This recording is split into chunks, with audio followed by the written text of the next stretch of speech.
Hello students, welcome back to your English class. I'm your teacher Shabina Khan. Today I am going to teach you chapter number 5 from your book A Pact with the Sun. This chapter is about a great musician whose name was Tansen. Tansen जो थे राजा अकबर जो बादशाह थे उनके दरबार में काम करते थे एज ए म्यूजिशियन और एक अच्छे म्यूजिशियन थे वो और उनके बचपन के बारे में भी इसमें काफ़ी कुछ बताया गया है कि वो कैसे शरारती थे और तरह तरह के जानवरों की और पक्षियों की वो आवाज़ निकाल लिया करते थे और लोगों को डराया करते थे। तो वो बहुत शरारती भी थे। तो इस चैप्टर को हम पढ़ेंगे तो उनके बारे में हमें काफ़ी कुछ जानने को मिलेगा। और जब वो अकबर बादशाह के कोर्ट में गए तो वो उनके बहुत प्यारे हो गए थे, उनके फेवरेट बन गए थे। और तो काफ़ी लोग जो बाकी जो कॉर्टियर्स थे, बाकी जो दरबारी लोग थे, वो उनसे जलने लग गए थे। और फिर उनके साथ क्या हुआ ये हम इस चैप्टर में पढ़ेंगे। तो let's start it. Tansen was the only child of his parents. Tansen अपने माँ बाप की इकलौती औलाद था। नॉटी बट टैलेंटेड, शरारती था लेकिन काफ़ी प्रतिभावान था। He imitated the calls of birds and animals perfectly, और वो पक्षियों और जानवरों की आवाज़ बिल्कुल अच्छे से निकाल लेता था। Once he try to frighten a group of travellers by roaring like a tiger, और एक बार उसने एक ग्रुप को जो कि ट्रैवलर्स का ग्रुप था, यात्रियों का ग्रुप था, उसको डराने की कोशिश की टाइगर जैसी आवाज़ निकाल कर।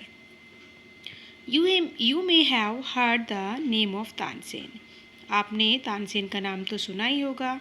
The greatest musician our country has produced, एक महान जो संगीतज्ञ थे जो कि हमारे देश में पैदा हुए। A singer called Mukandan Mishra, और एक सिंगर थे जिनका नाम था Mukandan Mishra. His wife lived in Behat near Gwalior, और उनकी बीवी मुकंदन मिश्रा और उनकी वाइफ दोनों कहाँ रहते थे? ग्वालियर के पास में रहते थे, बेहद में। Tansen was their only child, और तानसेन उनका इकलौता बेटा था। It is said that he was a naughty child, और ये कहा जाता है कि वो एक शरारती बच्चे थे। Often he ran away to play in the forest, और अक्सर वो घर से जंगल में भाग जाया करते थे खेलने के लिए।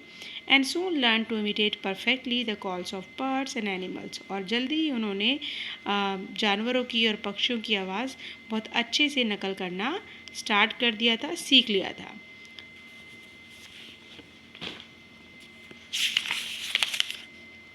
A famous singer named Swami Haridas was once traveled through the forest, और एक बड़े ही फेमस सिंगर थे उस टाइम के, बड़े ही मशहूर सिंगर थे जिनका नाम था स्वामी हरिदास। वो जंगल से जा रहे थे उस टाइम विद हिज डिसिपल्स, अपने शिष्यों के साथ। टी tired the group settle down to rest in a shady grove, और क्योंकि उनका ग्रुप बहुत थका हुआ था तो उन्होंने एक छायादार पेड़ के रेस्ट करने के लिए उन्होंने सोचा, वहाँ वो रेस्ट करने लगे एक पेड़ के नीचे। तानसेन सॉ देम, अब तानसेन ने उनको देख लिया था।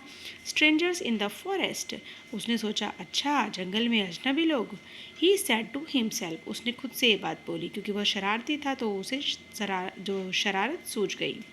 It will be fun to frighten them, वो कहने लगा खुद से ही कि अब तो मज़ा आएगा, इनको डराने में जो है काफ़ी मज़ा आएगा। ही हाइड बिहाइंड ए ट्री, और वो खुद एक पेड़ के पीछे छुप गया। And road like a tiger, और टाइगर की तरह आवाज़ निकालने लगा। The little group of travellers scattered in fear, अब वो छोटा सा ग्रुप जो कि यात्रियों का ग्रुप था वो सब डर गए और इधर उधर भागने लगे। But Swami Haridas call them together, लेकिन स्वामी हरिदास ने उनसे कहा कि नहीं नहीं भागो मत, इधर आओ, वापस आओ। Don't be afraid he said, उन्होंने कहा कि डरो मत। Tigers are not always dangerous, और सभी जो टाइगर्स होते हैं वो हमेशा खतरनाक नहीं होते हैं। Let us look for this one, इस वाले टाइगर को देखो ये कैसा है।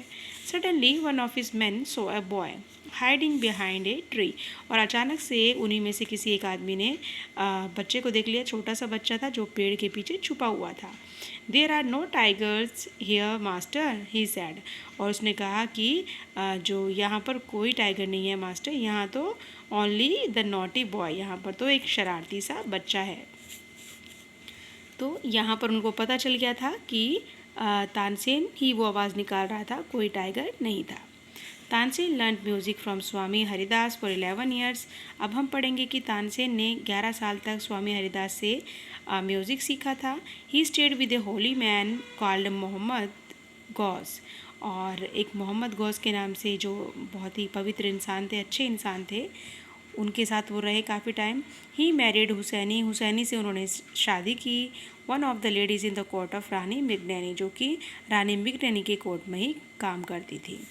स्वामी Haridas did not punish him, Swami Haridas ने उनको पनिश नहीं किया। He went to Tansen's father and said, और वो तानसेन के बाप के पास गए, उनके फादर के पास गए और उन्होंने कहा, your son is very naughty, आपका बेटा बहुत शरारती है। He is also very talented, लेकिन ये बहुत ज़्यादा टैलेंटेड भी है, प्रतिभावान भी है, मतलब इसके अंदर बहुत सारे गुण हैं। I think I can make him a good singer, मुझे ऐसा लगता है कि मैं इसको एक अच्छा गायक, एक सिंगर बना सकता हूँ। Tansen was 10 years old when he went away with Swami Haridas, और तानसेन सिर्फ कितने साल के थे? 10 साल के थे जब वो हरिदास के साथ, स्वामी हरिदास के साथ चले गए थे म्यूज़िक सीखने के लिए। ही lived with him for 11 years, 11 साल तक वो उनके साथ रहे, learning music and became a great singer, उन्होंने म्यूज़िक सीखा और एक महान सिंगर बन गए। At about this time his parents died, और इसी दौरान जो है उनके माँ बाप मर गए। Mukundan Mishra dying wish was, और मुकुंदन मिश्रा की भी आखिरी जो विश थी, जो अंतिम इच्छा थी, वो ये थी कि Tansen should visit Mohammed Ghaus of Gwalior, कि तानसेन को मोहम्मद गौस के पास जाना चाहिए, ग्वालियर के जो थे उनके पास। Mohammed Ghaus was a holy man, Mohammed Ghaus एक पवित्र इंसान थे। Mukundan Mishra had long been devoted to him.